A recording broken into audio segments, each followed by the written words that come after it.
I work at a motel. I think SkinWalkers are staying here. If you're ever driving down Route 106 in Michigan and you see a sign for the Greenbrier Motel, you better just keep on driving, because there is something terribly wrong here, and the last thing I would want is for more people to die. I started working at the Greenbrier Motel a week ago. It wasn't a dream job by any standards. Night shift at the front desk, checking people in and out, doing some inventory in the back. I liked the peace and quiet, though.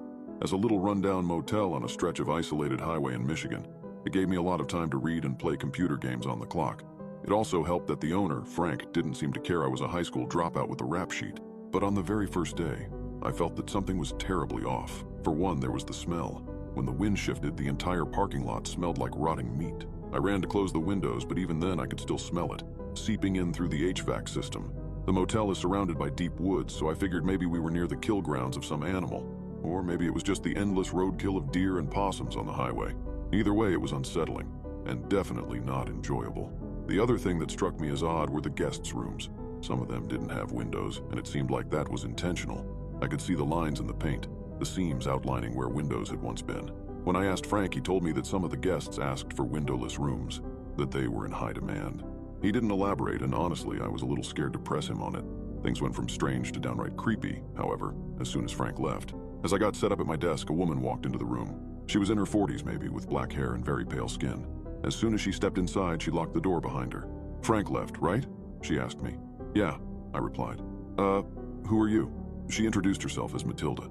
She'd been working here for a decade, cleaning the motel rooms after the guests checked out.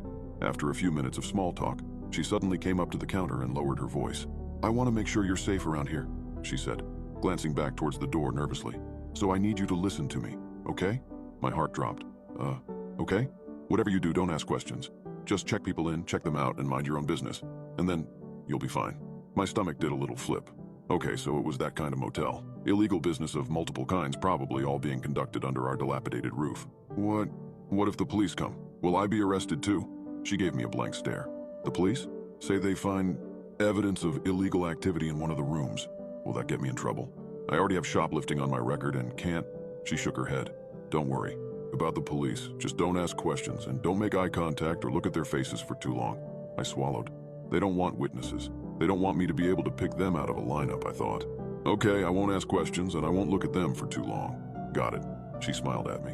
"You have nothing to worry about." As it turned out, though, I had quite a lot to worry about. That night I checked in 3 people. They were almost like caricatures.